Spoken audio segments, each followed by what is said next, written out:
Welcome everyone. I'm calling this regular meeting to order. The time is now 6 p.m. Let the record show that we have all 5 board members present. With that, I'll make a motion to adopt tonight's agenda. Is there a second? I second. Second by Member Hodge. All those in favor say aye. Aye. Aye. Any opposed? Motion passes 5-0. Next, we'll move into item B1, call for executive session. Does any board member wish to go into executive session at this time? Hearing none, then we'll go into our Pledge of Allegiance, which will be led by Member Hodge, followed by our land acknowledgement led by Vice President Steele. Please stand if you are able.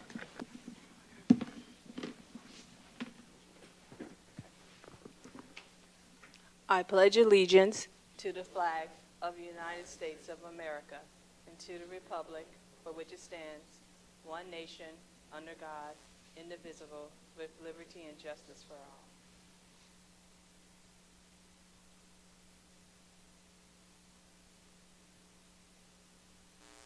Thank you.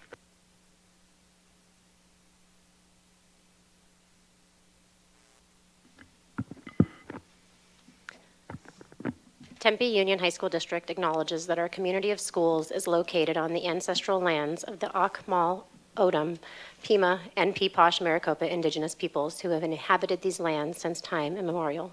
With this land acknowledgement, the district formally recognizes that the traditional care and keeping of these lands by indigenous peoples allow us to be here today. Thank you, Member Hodge and Vice President Steele. Next, we'll go into item D1, the report from the superintendent. Dr. Wilson. Thank you, President Montero, members of the board. Tonight, we have a special recognition, and you see projected on the screen there, celebrating the life of Harry Mitchell.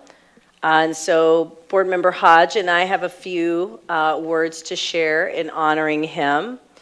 Tempe Union High School District is proud to recognize and celebrate the extraordinary life and enduring legacy of the Honorable Harry Mitchell, who was an educator, mentor, public servant, and proud alumnus of Tempe High School.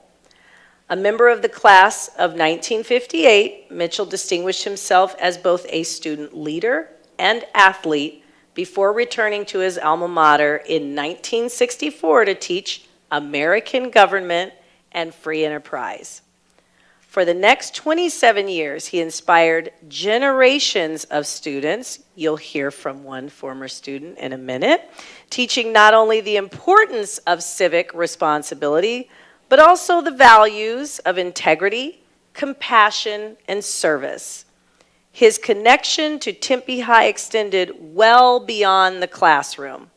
His wife, Marianne, was also a beloved teacher at the school, and together they dedicated their lives to serving others. Later in life, he stepped away from public office to care for Marianne during her battle with Alzheimer's, reflecting the same compassion and selflessness that defined his career. While teaching, Mr. Mitchell also built an extraordinary record of public service, serving on the Tempe City Council as mayor of Tempe, in the Arizona State Senate, and in the United States House of Representatives. In every role, he remained an educator at heart. He brought people together, listened with respect, and always put community first. His leadership helped shape the Tempe we know today, from the revitalization of downtown Tempe to the vision that became Tempe Town Lake. His many honors, including induction into the Tempe High School Athletic Hall of Fame and naming of the Harry E. Mitchell Municipal Complex, reflects the lifetime devoted to education, leadership, and public service. Today, however, we honor something even greater than his accomplishments.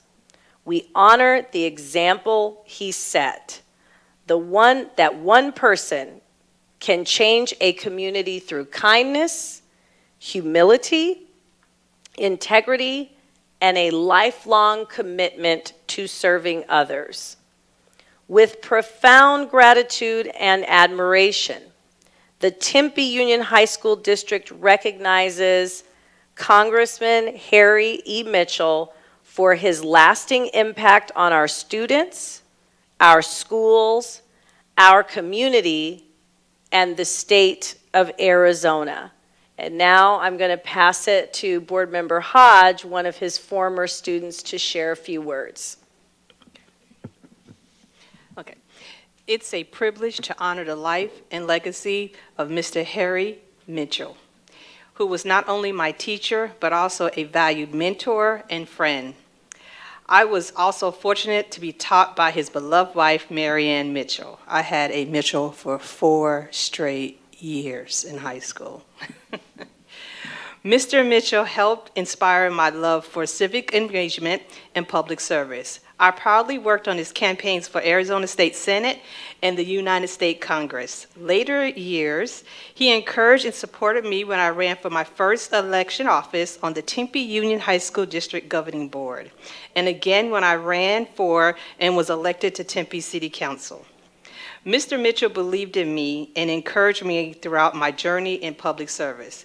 I will always remember him as kind, supportive mentor whose leadership and compassion and commitment to his community inspired me and countless others. I'm deeply grateful for his influence in my life and will carry his lessons and examples with me always. I will always love you, Harry. I'll say one thing. He told me one time in class, he said, because I was in his civics class and I gave him a lot of trouble, trust me.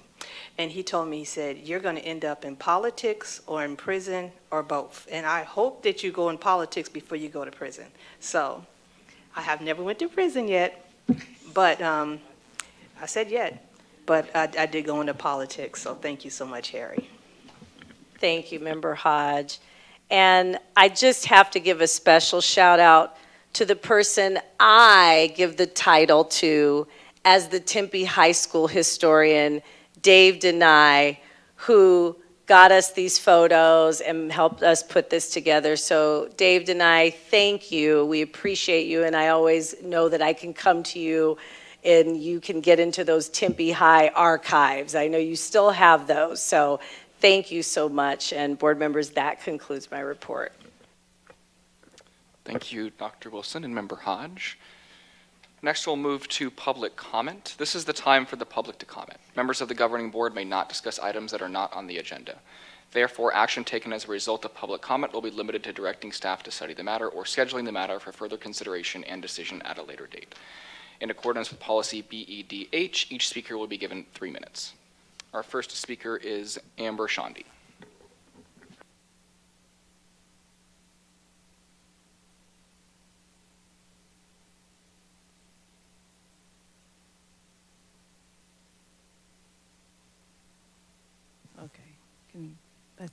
Okay. Does it start now, the 3 minutes? Okay, well, I'm just going to mention that I have gone through the process of letting the people know in the administration of TUHSD that there is not a specific category for ESS children when it comes to infractions in the student disciplinary policy handbook. I sent you guys emails on July 22nd. Sorry if I start crying because this is very frustrating. I am well informed of my child's just of the IDEA Act for 11 years. I know what these children are supposed to get. So when you do the math of how many children in the TUHSD district, roughly around 11,000, and you guys get between, let's see, in the ESA handbook, it mentions that you get between 5,000 to 47,000, possibly more, per kid. And if that's ranging around 11,000 students alone in this high school district, I'm sure you guys can do the math. So if you guys are getting this much money, over $500,000 worth of funding for these children, I do not understand why there are not better programs for these ESS kids. Where is the funding going, is my question. I'm here specifically to request a sponsor for this amendment, but no matter whether this goes up or down, I have already contacted the AZ or the DRAZ, because I believe as well that this could also, might have to be a discrimination case, because when it comes to Native American students, we occupy 4% in this district, but yet when it comes to the successful rate and the demographics on the ballotpedia.org website, they are the least successful students here. So what is going on? And you guys just mentioned earlier this is Native grounds. Well, then I haven't even actually reached out to my Native American side when I am also White and Mountain Apache and Navajo. I'm well familiar with all the other tribes around here. I am nowhere near ignorant. So like I said, no matter how this goes, I am going to be taking this to the judge in a due process complaint, because I really do believe something needs to get done in this district. I'm wondering what is going on with the ESS programs here. So like I said, I am requesting a sponsor for this amendment. Whether somebody does or doesn't, I am going to take this further. And I really appreciate your time. Thank you.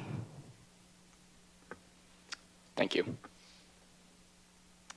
Our next speaker is Rodrigo Palacios.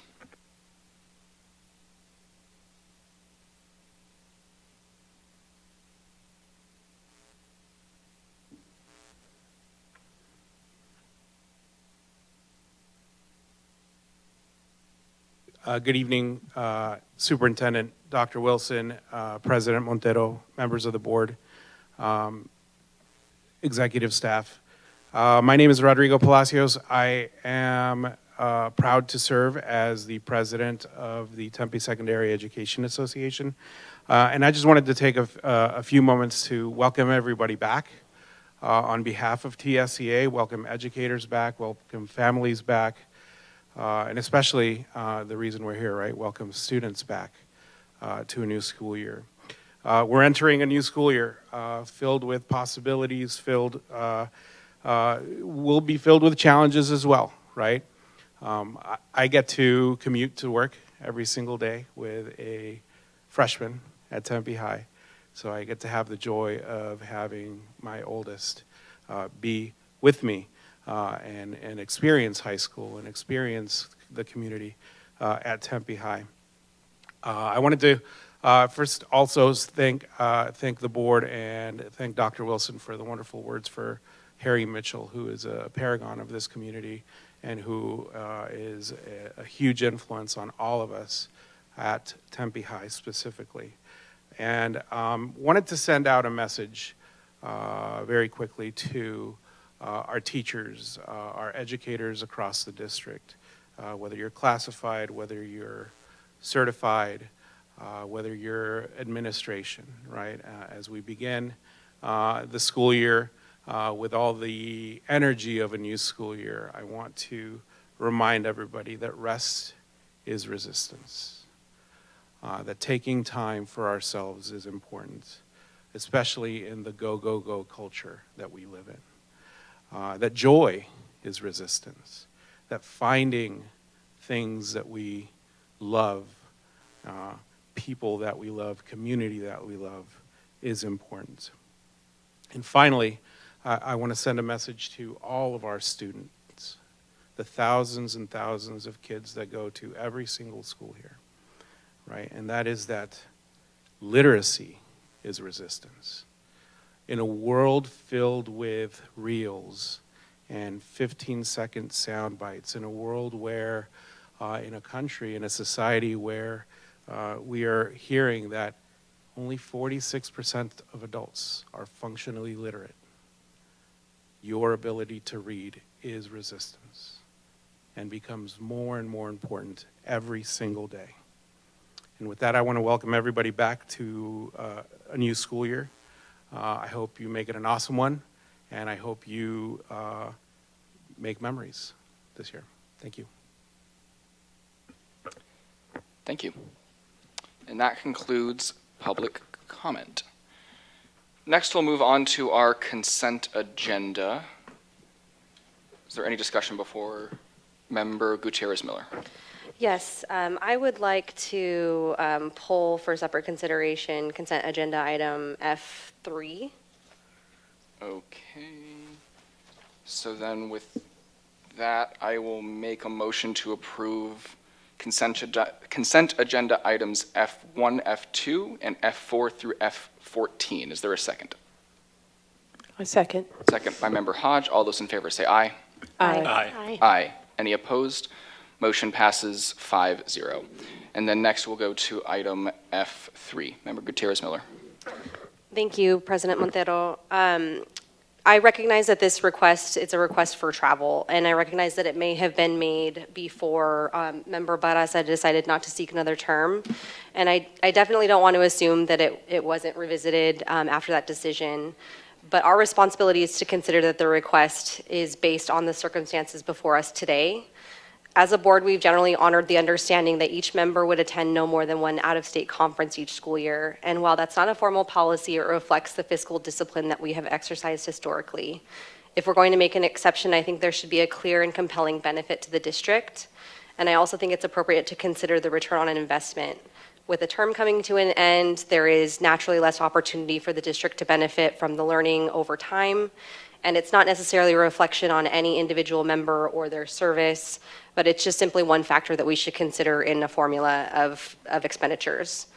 Regardless how similar requests may have been considered in the past, I believe our obligation is to make the best decision based on the circumstances before us now.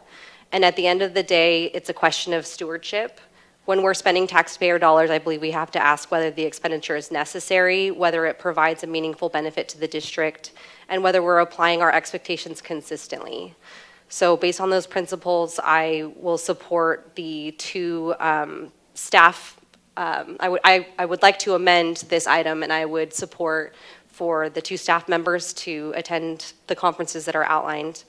I also would like to open a discussion about having more formalized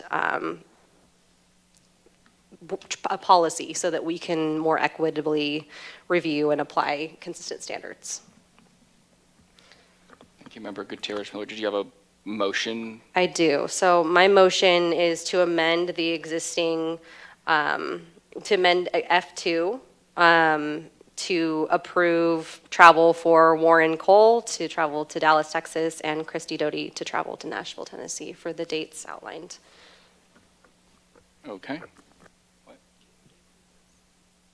Approve? Not yet. We pulled that one, so everything else is approved. Okay. So there's a motion on the table. Is there a second to that motion? Okay, I'll second, so we have discussion. Is there any discussion? Member Barraza. Yes, so it was pointed out, while it's not in policy, look at equitable and beneficial to the district, verbatim what you had said. So this comes out of discussions with the National School Board Association. It's discussions about me going from prison inmate to, as a teen parent, to being brought out and getting my rights restored. And so I've been talking a lot to NSBA about that history, and they've been really intrigued by it.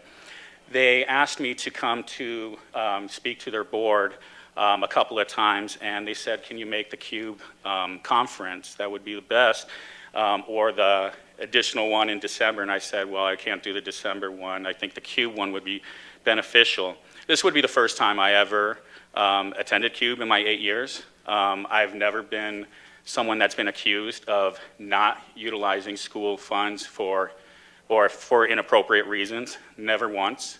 I've been a good steward of my taxpayer dollars. This is about talking to some students and talking about organizations on the national level about what it was like to go through a school to prison pipeline and to become a board member, to get my rights restored and be a board member. So the Council of Urban Board Educators is intrigued. I asked Dr. Wilson about it, and then we did revisit this discussion, and there hasn't been any hint of any issue prior to that. And I don't see that there is a conflict of interest. I think that I would bring a benefit to it, and that's all I want to say. And so if there's criticism on my board, I'd love to hear it. Member Hodge. Thank you. I would say I was an NSBA board member and I was once a CUBE board member. I think that there is some merit to having someone at those conferences. I don't care who it is, but it's totally different from any NSBA conference we have.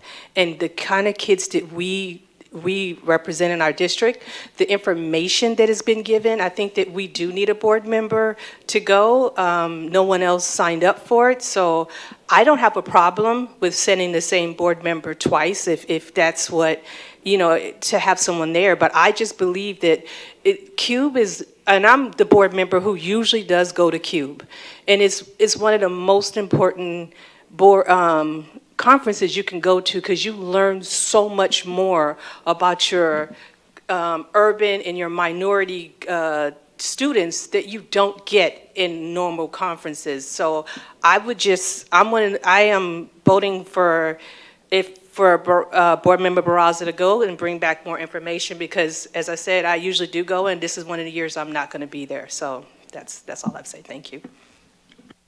Vice President Steele. I guess my question, because I'm currently signed up for our law conference, and I knew I wasn't going to be coming back. So what kind of precedent are we going to set if we're going to say board members that are currently still serving can't go to the remaining conferences that are accessible and allow us to learn? We're working on our policies right now. I believe going to the law conference is extremely important. We're paying for that through our tax dollars, and I knew I wasn't running. Is that the type of precedent you're wanting to add into this policy? Yeah, so I'm leaning into the out-of-state aspect of this specific request. Board Member Barraza attended the National School Board Association conference earlier this year. I think it was in March, I want to say, in San Antonio, Texas. And so that's my main concern, is the fact that this is another large expenditure, and it is for a board member that we would not be benefiting from the ongoing knowledge that they're gaining at this conference. I attended the CUBE conference last year. I agree, it is a very important, and this is something that we should include in our ongoing praxis. My main concern is that we have an agreement that was established even before I was on this board. And I think that we need to really consider the ongoing benefit to the district and our taxpayers. And the truth of it is that we just won't receive the ongoing benefit of that. I completely respect your experience and that you want to present to the board. I would say that they should be paying for you to go to that if you're going to be presenting, if you're going to be a presenter at that conference. I just don't think that this is a good use of taxpayer dollars. Was that it, Vice President Steele? You had just initially had said someone who was on the board that no longer is going to be, because you did add that part into it, so that's why I asked about the precedents. I believe that having several months still on the board, because he'll come back in October and be able to share out that information and provide it, that he would still be able to give that information to the board. And I believe throughout the remainder of our term that we should have the right to be able to learn and bring back to our board our lens from the perspective that we gained from the conference. So I support Board Member Barraza going to CUBE. Member Barraza. Yes, I think the discussion's good there. I just believe, Board Member Gutierrez-Miller, you said we should talk about the policy in this. We did last meeting put in our approvals for those policies. For our travel, you didn't have any input. We can't keep going back to these policies. So I encourage that we look into that. And just to go back to the policy aspect, it was approved last meeting, our travel and our organizations and our relationships with organizations like ASBA. There was an opportunity last meeting, is all I want to say. Thank you, Member Barraza. So we do have a motion on the table. Member Gutierrez-Miller, I know it seems like, do you want to pull the motion? Do you want to vote on the motion? What do you want to do? Well, it sounds like my board members support allowing an outgoing board member to have an out-of-state travel, so I will remove my motion, and I will allow them to proceed. Thank you, Member Gutierrez-Miller. And I just want to echo, I know with this discussion, I think it is worth meriting having, because I know we have had discussions around the amount of travel, but I think that's something we should put in policy just for certainty in the future. Because, while it's up to us to approve it, I think if we make commitments around some of the fiscal challenges we're having as a school district, we should be able to reflect that in policy in the future. So I think that's a future discussion we need to have, because I think that the one out-of-state conference per year should be something we reflect in policy. So then with that, is there a motion for item F3? Motion. Oh, can I just say one more discussion?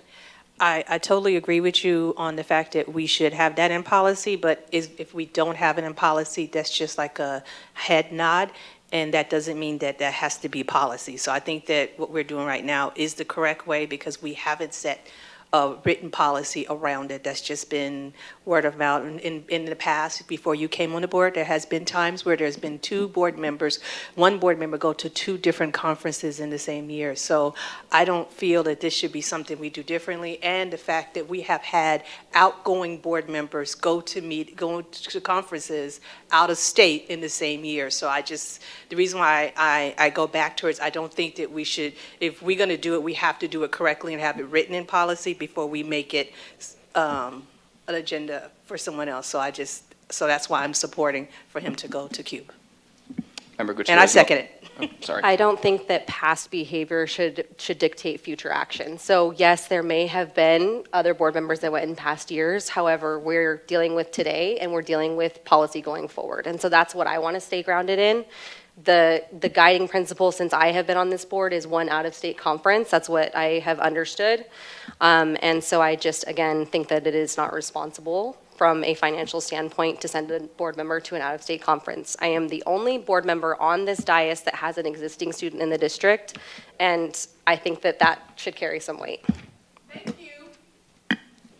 Okay. Board members, I think we've had plenty of discussion on this. We have a motion by member Barraza to approve item F3 and a second by member Hodge. So I'm going to cut off discussion. All those in favor say aye. Aye. Aye. Any opposed? Nay. Motion passes 4-1. Next, we move to, sorry, I lose my spot, business services. I will move approval of items G1 and 2. Is there a second? I second. Second by member Hodge. Is there any discussion? Hearing none, all those in favor say aye. Aye. Aye. Any opposed? Motion passes 5-0.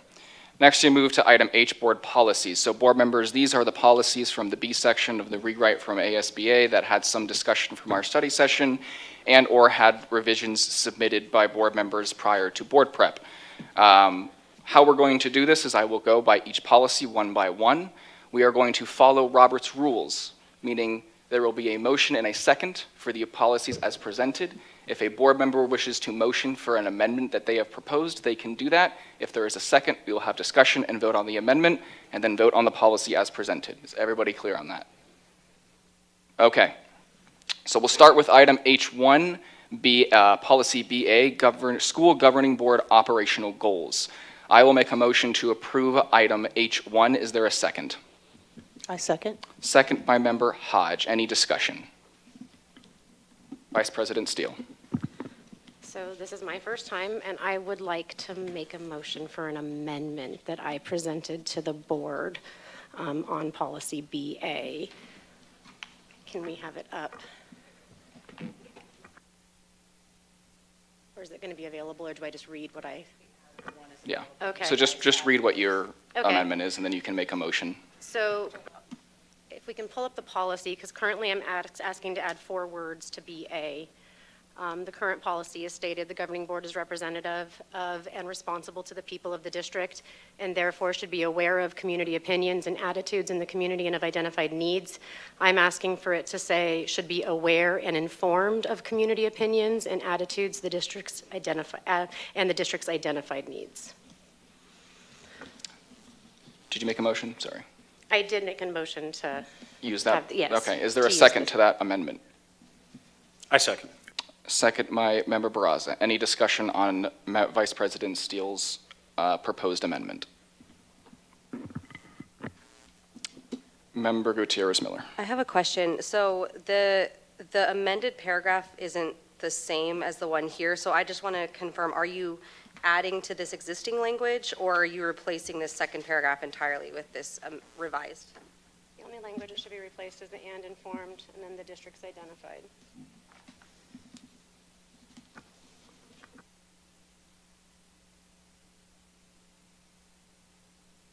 totally different. Well, you're looking at than- the second paragraph. This is the first paragraph. So the first paragraph says the governing board, I'm sorry, the governing board is, so not the second, you're looking at as representatives. I'm looking at the very first paragraph. The governing board is representative of and responsible to the people of the district and therefore should be aware. I'm asking for it to say, and informed of community opinions and attitudes, and I'm asking for the district's identified needs. That's what I'm asking for. Okay, understood. Thank Sorry you. for that. Member Gutierrez-Miller. I think just quick discussion on this, because I know a lot of the revisions that we have today, I think, in my opinion, there's a lot of wordsmithing to existing policy that I don't necessarily think has substantive change to the policies. What I'm worried about is that when we change specific wording, we lose the copyright on this policy. I think that's something we should consider, because I don't think that there's any substantive changes that are coming out of wordsmithing. So I would just be cautious of that. And that's just my 2 cents on this one. So with that, we'll take a vote on Vice President Steele's proposed amendment. I will do a roll call vote. Member Hodge. Member Barraza. Aye. Member Gutierrez-Miller. Aye. Vice President Steele. Aye. Member Hodge. Aye. All right, I'll vote aye. So motion passes 5-0. Next, we'll move approval of item H1 as amended. Is there a second? I second. Second by Vice President Steele. Any discussion? All those in favor say aye. Aye. Aye. Any opposed? Motion passes 5-0. Next, we move to item H2, policy BAA, evaluation of school governing board. I will make a motion to approve item H2. Is there a second? I second. Second by Member Hodge. Any discussion? Vice President Steele. When I look at BAA, when we had the study session, I thought we had changed the language to shall meet at least annually, not may meet, and that has still not been reflected on this policy. Yes, good catch on that. No, that should be reflected, but just for safe measure, I'll go ahead and motion to strike may and add shall. Is there a second? I second. Second by Vice President Steele. All those in favor say aye. Aye. Aye. Aye. Any opposed? Motion passes 5-0. So now we have a motion for approval of item BAA as amended. Any other discussion? Hearing none, all those in favor say aye. Aye. Aye. Aye. Any opposed? Motion passes. I have one more that I just saw, and I apologize, because this was another conversation we had on the dais, and it's not there. For For BAA? BAA, yeah. If you go down to curriculum and instruction, we talked about instruction programs and monitoring. We added the word "and" monitoring during the conversation. And so I would like to rediscuss that, because right now it has school facilities planning and monitoring, but under curriculum and instruction programs, it doesn't have the word monitoring. And I reflected back to the board retreat when we discussed that at the retreat, and then we discussed that again on the study session. Jordan. If I may, I apologize. The version that's up on the screen is not the version that I have based on your comments from 624. So I have captured that change already, and the shall as Okay. well. Thank you, Jordan. They were, yeah. Thank you. Apologies. Thank you. Okay, so then with that, looks like the motion passed 5-0. Yeah. Okay. Next, we'll move to item H3, policy BBA, governing board powers and responsibilities. I'll make a motion to approve item H3. Is there a second? Second. Second by Member Gutierrez-Miller. Any discussion? Hearing none, all those in favor say aye. Aye. Aye. Any opposed? Motion passes 5-0. Next, we move to item H4, policy BCA, governing board ethics. I'll make a motion to approve item H4. Is there a second? Second. Second by Member Hodge. Member Gutierrez-Miller. Yes, I would like to, oh, I'm sorry, you motioned to approve it? Yes. Approved as presented by ASBA, Okay. yes. So, yeah, I would like to suggest that we bring this back for a discussion at our board retreat. I think that there is some customization that can be done to make this specific to Tempe Union, and I would really value and welcome the perspectives of our kind of board to make sure, and especially like our incoming board in our next board retreat, to figure out like how we want to guide and how we want to be governed as a board. So that's my suggestion. Thank you, Member Gutierrez Miller. Vice President Steele.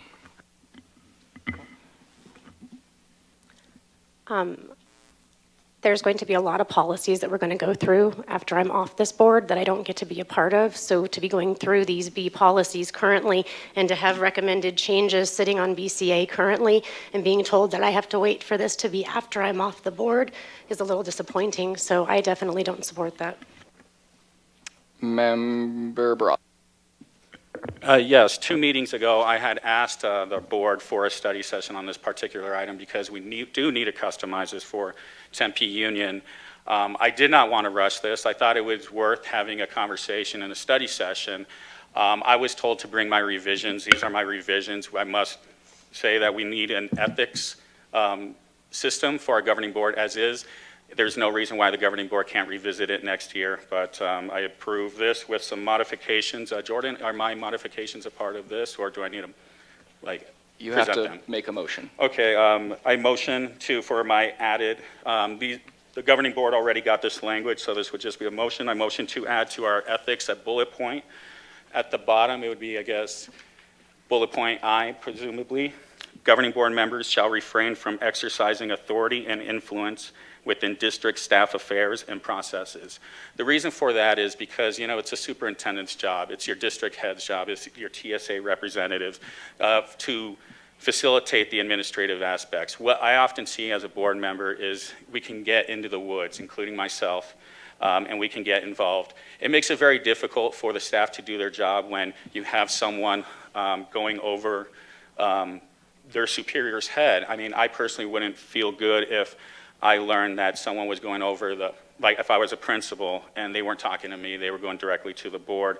So I think as a board, our job is to give the direction and give the guidance to the district. It's Stacia, Dr. Wilson's job, and her staff, the executive team, the principals, the department heads, TSA reps, to do the work. And so that's just for, I believe, a governing board to be reminded of that aspect. Thank you, Member Ross. If I can I suggest, instead of the word within, can we put over? So it says governing board members shall refrain from exercising authority and influence over district staff affairs. I do and like that. processes. I appreciate that. Thank you. Well, then I'll make a motion to add that language. Is there a second? I second it. Second by Member Hodge. Any other discussion? All those in favor say aye. Aye. Aye. Any opposed? Motion passes 5-0. All right, so then with that, we are back onto the motion of policy BCA as amended. Is there a second? Second. Second by Member Gutierrez Miller. Any other discussion? All those in favor say aye. Aye. Aye. Any opposed? I oppose, nay. Motion passes 4-1. Next, we move to policy, or item H5, policy BDD, governing board superintendent relationship. I'll make a motion to approve item H5. Is there a second? I second. Second by Member Hodge. Vice President Steele. I'd like to make a motion to approve my amended language that I presented to you guys. Is there a second? I second. Second by Member Barrazo. Dr. Wilson. I don't typically weigh in too much on these, but I would recommend keeping the policy as is. I think when we get into listing responsibilities, it narrows the scope of the work. That's just my recommendation, but I will accept the will of the board. Thank you, Dr. Wilson. Member Barrazo. Yes, Vice President Steele, I've been kind of looking at the policy. Would you be okay if we omit the language governing board from your additions, so it maybe reads a little cleaner and broader for what the superintendent needs to do? I don't know how you feel about that also, Dr. Wilson. I'd like to know your thoughts, but for it to read professional leadership necessary to implement policy and direction, advance the board's adoptive goals and strategic priorities, and translate policy into effective administrative action. Would that be cleaner? Is that broad? Or am I just kicking the tires on here, Dr. Wilson?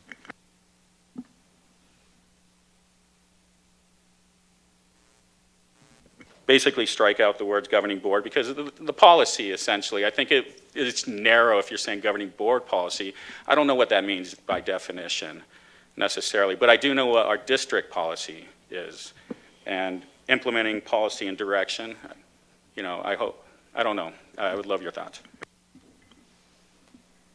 I just think with this one, where we know that the superintendent has the administrative, the operational, on that piece, I think this is one that ASBA has right, and it is kind of accurately broad in scope. I think when we start to list things, and I'm thinking beyond me being the superintendent and beyond you all as board members, that could cause issues when you start to list it out. So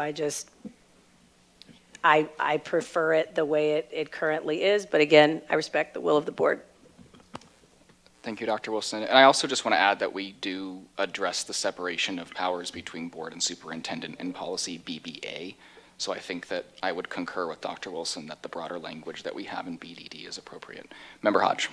I do agree with Dr. Wilson because a few years ago when it was a district who did go into scope into it and ended up in a lawsuit. So I just think that we keep it the way it is written. It kind of protects not only just it protects the board, it also protects the superintendent to do the job they're supposed to do. Thank you, Member Hodge. Vice President Steele.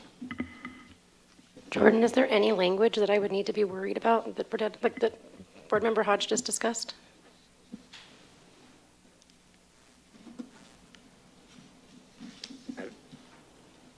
I would need more time to You would need more time to analyze process it that? and, yeah, to do a bit of research and determine. I feel like the first part of it got completely ignored. So currently, I'm going to start at the board superintendent relationship on the first part where it says the establishment of policies is the responsibility of the governing board and the execution of those policies is a function of the superintendent.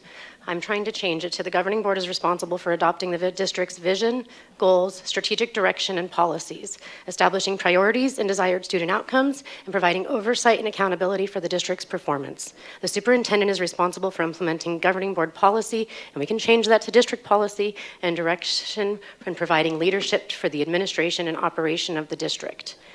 Currently, it states the establishment of policies is the responsibility of governing board and the execution of those policies is a function of the superintendent. I joined a board as the fourth board member out of now 5 of us in 4 consecutive terms that became an empowered governance through school board partners. And I feel that we are not bringing that in with these ASBA policies. And I really feel, I know we have our one policy, but I feel that this is an area that after we're gone, these can become the norms of a board and the responsibilities and requirements of anybody who serves on this district as long as they don't change the policy. So I joined an empowered governance. I joined a governance that wanted to support marginalized populations. And I'm not seeing that today with the policies that are not trying to make sure we're really putting that language in. So I can move into the second one, but this first one I'd really like to discuss before we go into the superintendent one, because I feel like it's just been kind of not talked about. Thank you, Vice President. Thank you, Vice President Steele. I also just want to chime in and say that I think just because language isn't repeated several times in every policy doesn't mean this is an empowered governance board. We have done the work. We have, over the past 4 years, continuously committed ourselves to that work. The results have proven themselves. We are more efficient. We have approved our goals and our monitoring calendar for the first time before the school year started this year. The district is aligned, the schools are aligned, the board and the superintendent are aligned. We are doing the work we said, so I don't want the way this vote might go to put a shadow on the work that this board does. Member Barrazo. Yes, I kind of have to concur with both President Montero that I was looking at some policies and we have it established. I'm wondering if this is an evaluation aspect policy, the superintendent relationship and the governing board relationship. I do think there needs to be some aspect of maybe a mission statement, but it's really tough to kind of word that out, especially when I do worry about maybe closing the door on some opportunities for the superintendent to be able to administer. So I would like to know, Vice President Steele, if you have any recommendations for how to approach this, or maybe at least give some clarity to how we can move forward. Thank you, Member Barraza. Vice President Steele. I will move forward with however the board wants to move forward. I joined what I thought was an empowered governance, and we are going through our board policies. During our study session, I asked, can we bring school board partners in to kind of help us review this? And that did not go. So here I am trying to make sure that during my last of my term that I'm trying to bring what I thought we were as a board into the conversation. That is where I'm leaving that. So I will support my board. Thank you, Vice President Steele. I also just want to read from policy BBA, where it states the governing board should always adhere to the following roles and responsibilities, which include mission, vision, values, measurable goals, superintendent accountability, resource allocation, policy making, community representation, and transparency. With that, we have Vice President Steele's motion to amend, and was it seconded? Yes, it was seconded by Member Barraza. So we'll go ahead and vote on Vice President Steele's proposed amendment, and we'll do a roll call vote. Member Hodge. No. Member Barraza. I like the spirit, but not today, no. Member Gutierrez Miller. Nay. Vice President Steele. As I said, I would support my board, nay. And I vote nay. Motion fails 0-5. Next, we'll move to policy BDD as presented. We already have a motion and a second. All those in favor say aye. Aye. Aye. Aye. Any Aye. opposed? Motion passes 5-0. Next, we move to policy BDE, governing board committees. I'll make a motion to approve item H6. Is there a second? Second. Second by Member Gutierrez Miller. Vice President Steele. I'd like to make a motion to amend my language that I added that I sent in. Can I please get a second? Is there a second? I second. Second by Member Barraza. Any discussion on this? I will add, I think, Vice President Steele, I'm fine with the language, the first part, a request to establish an ad hoc committee may be made by any governing board member for consideration by the governing board. I think that's been our practice, but I think it's good to explicitly state that in our policy. But the second portion I do fear is, one, ambiguous, and second, is duplicative, because most of what you have is right in below and what the guidelines are. So when you say the governing board action establishing the committee shall include, I think that would be the proposed guidelines that would come forward for approval from the board. So I think it's duplicative to have both in there and might cause confusion for board members in the future about how to approach the establishment of a committee. Vice President Steele. I will also state that we have people that learn differently, so maybe someone would learn this way versus that way. So sometimes it makes it more accessible as well.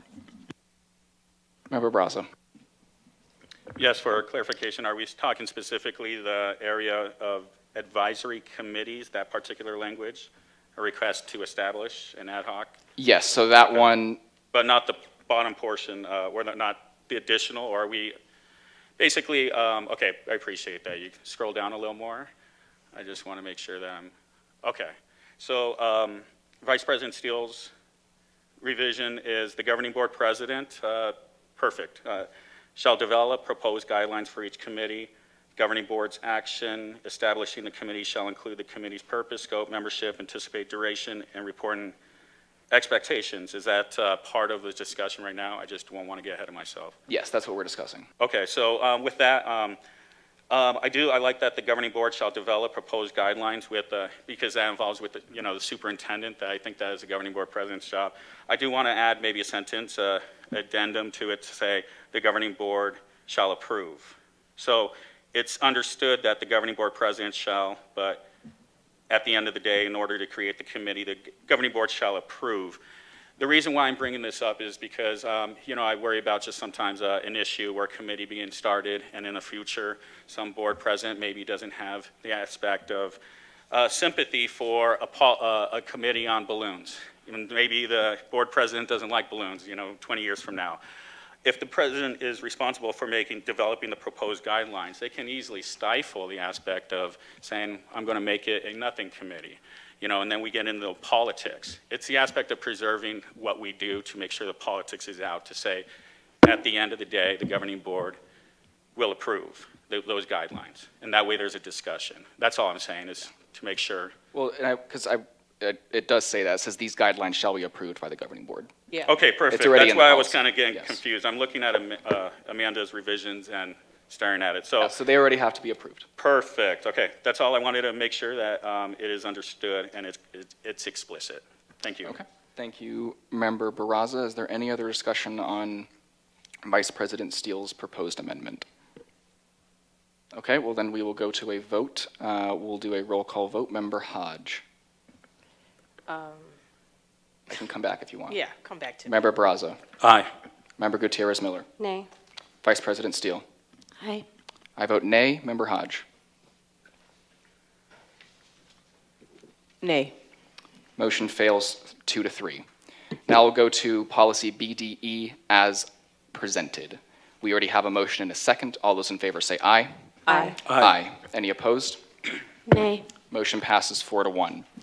Next, we move to item H7, policy BEDB, agenda. I'll make a motion to approve item H7. Is there a second? Second. Second by Member Hodge. Any discussion? Member Barraza.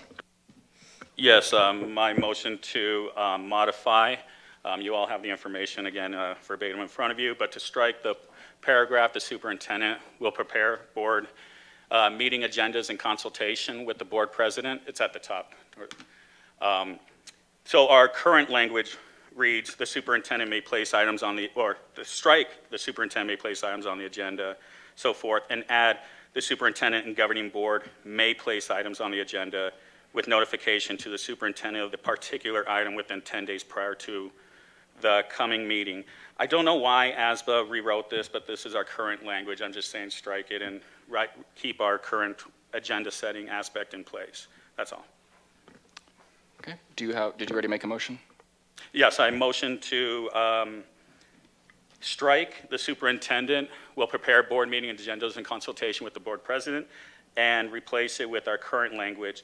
The superintendent and governing board may place items on the agenda with notification to the superintendent of the particular item within 10 days prior to the coming meeting, which is our current language. Is there a second? A second. All right, we have a second by Vice President Steele. Is there any discussion on Member Barraza's proposed amendment? The only thing I would ask that we add is we put governing board member instead of just governing board generally. Yeah. I agree with that. Okay, so then we'll read the superintendent and governing board member may place items on the agenda with notification to the superintendent of the particular item within 10 business days prior to the coming meeting. Any discussion? All those in favor say aye. Aye. Aye. Any opposed? No, I just want to make sure you added an S at the end, because I didn't hear governing board members. Yes. Okay, thank you. Aye. Any opposed? Motion passes 5-0. Next, we'll move to policy BEDB as amended. Is there a motion to approve policy BEDB as amended? So move. Motion by Member Hodge. Is there a second? Second. Second by Member Gutierrez Miller. All those in favor say aye. Aye. Aye. Any opposed? Motion passes 5-0. Next, we move to item H8, policy DJE, bidding and purchasing procedures. Board members, this was not part of the B policies. This is just a separate policy that needs approval. So I will move approval. Oh, did I already move approval? No. I will move approval of item H8. Is there a second? Second. Second by Member Hodge. Any discussion? Hearing none. All those in favor say aye. Aye. Aye. Aye. Any opposed? Motion passes 5-0. Next, we move to Human Resources, staffing update presentation by Mr. Hazel.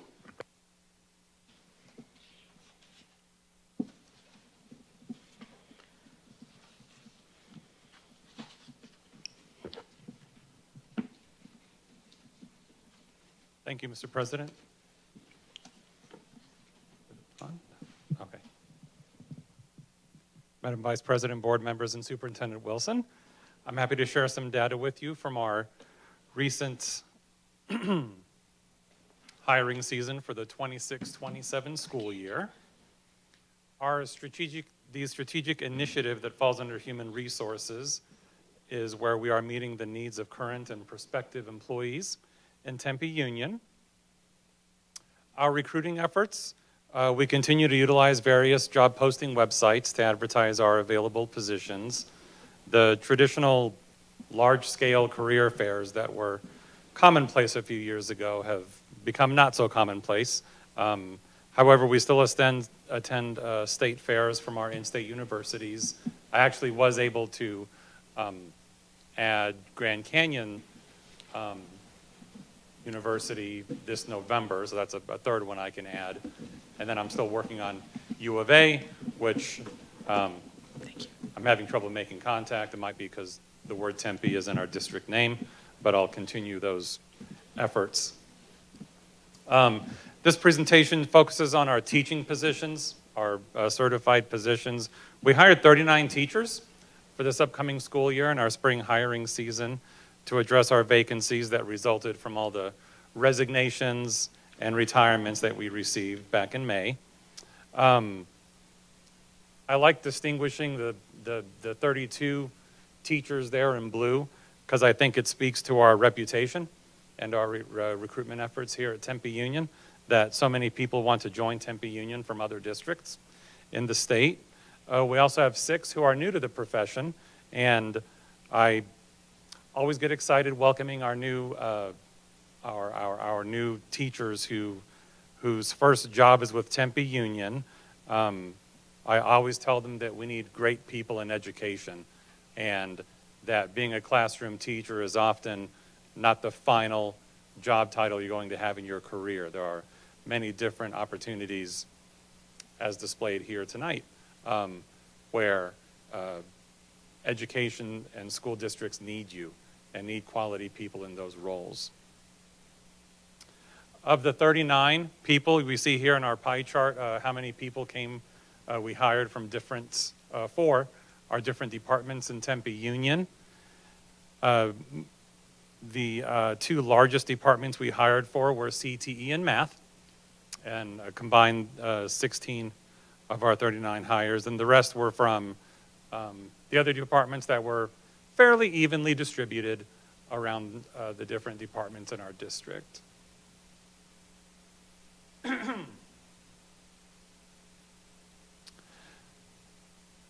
In terms of where these new hires went, Tempe High had the most new hires this year for teachers, which is a little bit of an anomaly since they aren't our largest school. But from there on down, it does coincide with the size of campus, DV, Corona, and then our 3, Marcos, McClintock, and Mountain Point. So the rest of that held true to form, as I would have expected. With the staffing reductions we made for this year, we were fortunate that the teachers who left us, we had teachers from a variety of departments throughout the district, and because of that, even though some positions were eliminated for the 26-27 school year, no one lost their job. We had enough resignations and retirements to cover the positions that were eliminated for this school year. The special education and English departments represented many of our losses, along with the math and CTE losses that were represented a couple slides ago, as departments that we hired most for this school year. I also like to evaluate the longevity of the teachers who left us. We have a handful of newer teachers leave us within their first 3 years than I remember from last year. But of the 49 resigning or retiring teachers, 34 of them had more than 10 years in our district. And again, that blue bar speaks to the longevity and retention efforts we have at Tempe Union, and people don't like to leave us, which is a good sign for our retention. With that many veteran teachers leaving us, it makes a lot of sense that a lot of those were due to retirement, like it shows here in this bar graph. From left to right, some people sought positions in other districts. Some had to leave for health-related issues. Some of those may not have been for themselves, but for family members.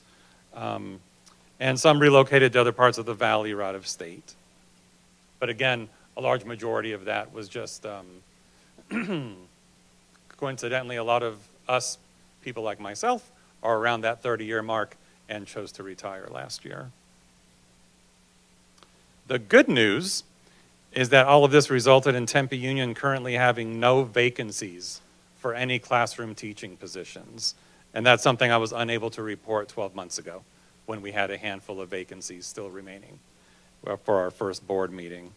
The only certified position we're still looking for is a content specialist for CTE. Again, it's a teacher on assignment, it's not a classroom position, but we are missing one person for all of our certified needs. I put the classified needs in red just to point out, you know, the classified positions aren't as July to June, so to speak, as our certified positions. So that's a year-round effort we have to get various positions filled.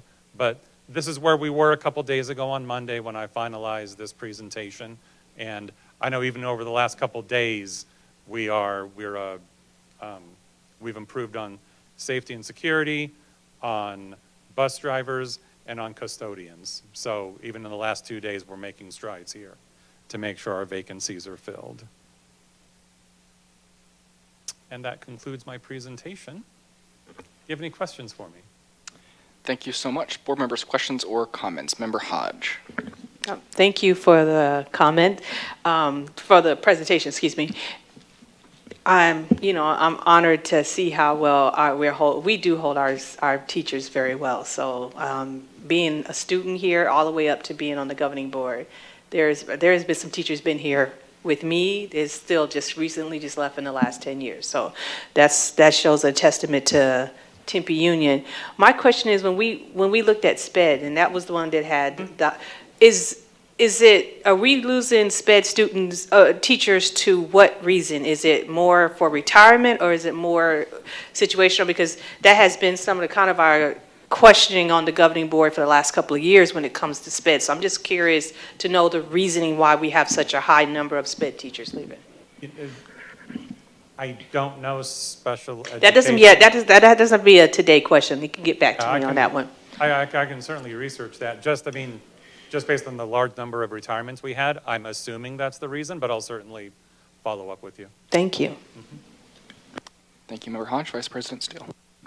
Thank you for the presentation. I actually second what Board Member Hodge stated. I feel that if we had access to, like, where it says career-related, health-related, kind of some of the information provided with who was kind of from the departments, who retired, who has career, and then currently it has health-related, and because we care so much about mental health, I would like to see if it's mental health versus physical health moving forward. That way we know if our teachers were leaving because of strain, especially with my entire time on this board, it has been SPED, CTE, safety and security, paraprofessionals. It's those same positions. And so if they're leaving for mental health, why? What is the conditions and what's causing it? So I would love to see that separated. Absolutely. And again, thank you so much. Welcome. Thank you, Vice President Steele. Yes, thank you for the presentation. I'll echo both Member Hodge and Vice President Steele's point. Obviously, this is an issue nationally to fill. It's tough to fill these positions for schools across in Arizona and across the country. So to see where we are today and the progress we've made, I think is great. So I think that's a testament to the work you're doing and Dr. Wilson. So Tempe Union's a good place to work. Any other discussion? All right, thank you. Thank you. All right, next we'll move to information items. Item J1, request for future agenda items. Board members, are there any requests? Hearing none, we'll move to item J2, governing board committee and or conference update. Are there any updates? Hearing none, then we'll go to communications, first from governing board members. I will wait for lights. Member Barraza.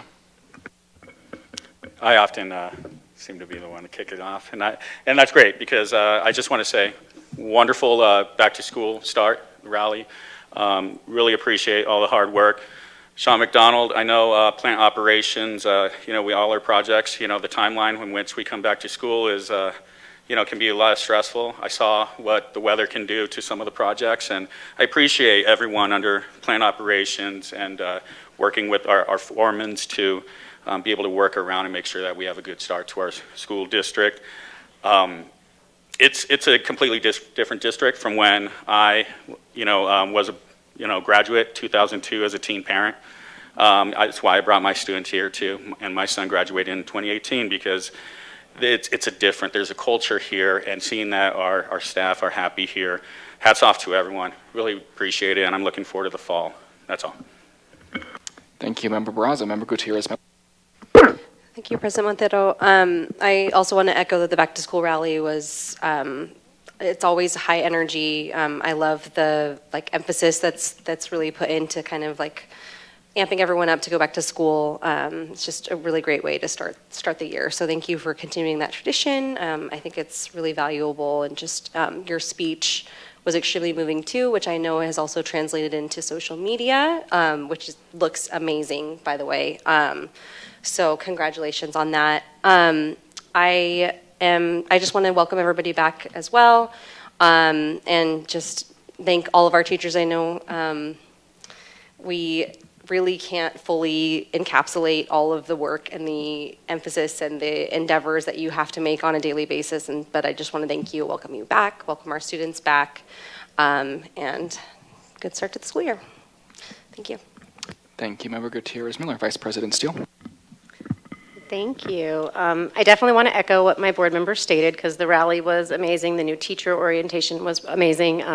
Dr. Wilson, the way you speak to your community, it's just, you can awaken a crowd, and people feel heard, people feel seen. So thank you. And I just also want to echo a huge shout out to our social media team. You guys rocked. I mean, all of the campuses have done amazing, but after the rally, to actually see Dr. Wilson's words in action with our students and those CTE programs, I mean, that was just absolutely incredible. So kudos to the entire team, everybody from the people who created the rally, the committees, to everyone who executed it. It was just a really great feeling to be a part of that room that day. So really happy to be there. I also want to give a shout out to two people that are currently in this room. Mary. Yeah, no, Mary, you're amazing. I don't know how many people realize that what you do for us in the background and how much work you put into all of these changes, all of these requests, everything that we ask of you, everything that Dr. Wilson needs of you, and you do it, and you do it with grace, and it's just, you're such a pleasure to be around, and I really, really appreciate you. And then I also want to give a huge kudos to our lawyer, Jordan. Seriously, Jordan. You have stepped up to the plate like a year and a half now for EVIT and for everything you've done, and I just want to make sure that it's being recognized that you have led not only our district but 8 other member districts in something that was crucial and important and was vital to our programs and our students. So I do hope things continue to even out on some of those other ends, but I do want to say what you've done is truly been amazing. So thank you. Thank you for your work on that. And then I'm really excited. On Monday after the rally, I got invited by our purchasing department to come check out and explore the purchasing department. So I'm going to go visit Cindy Hostetter on Monday, and I'm going to go explore a new department in the district. So welcome back, everybody. It's going to be a great 26-27 school year.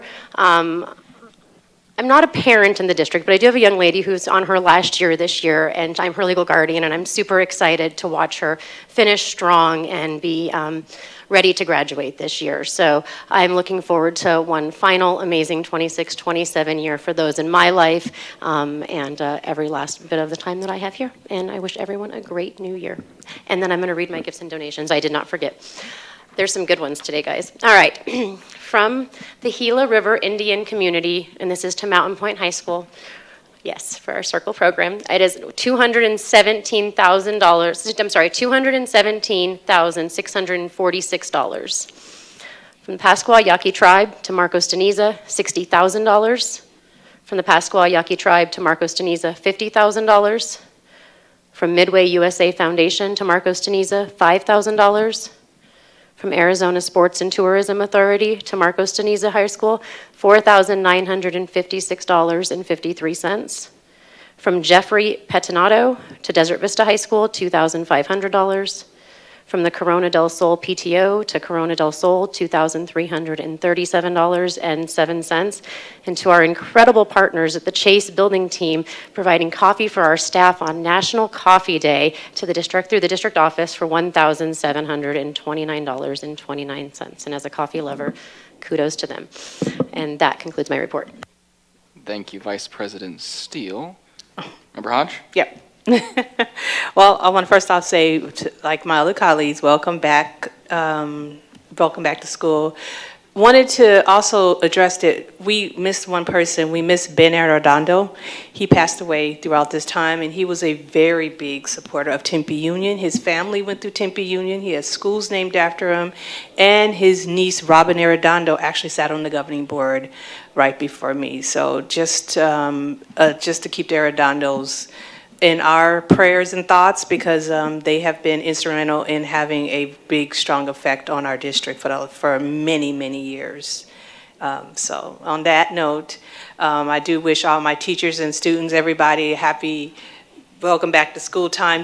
I am just excited because I think I'm in my 11th year, and I think it's just now I'm getting emotional because I'm seeing such a growth of Tempe Union from the time that I started when I was just on committees 20 years ago to right now, to where we're at right now. We have done such a phenomenal job. We might not always agree, but we do agree on one thing, that we put our students and our community first. So I just thank everybody for the job that we do. And I hope everybody have a good rest of their week, and I'll see you guys on the 19th. Thank you, Member Hodge. I think you said it wonderfully. We'll obviously want to thank all of our families, our students, teachers, staff. Hopefully, had a good start to the school year. And I look forward to hopefully getting to tour some of our campuses. Usually try to do that at the beginning of the year. And also want to obviously apologize for not being able to make the teachers rally. And I want to thank everybody in this room. I was involved in a very bad car accident, so I want to thank you all for your love and support during that week when I was not able to attend the fun festivities, as I was laying in a dark room recovering from a concussion. So, but I do just want to thank, obviously, Mary for driving all the way out to my house and dropping off a goodie basket. That was very nice. So thank you, and Dr. Wilson and the team for your support.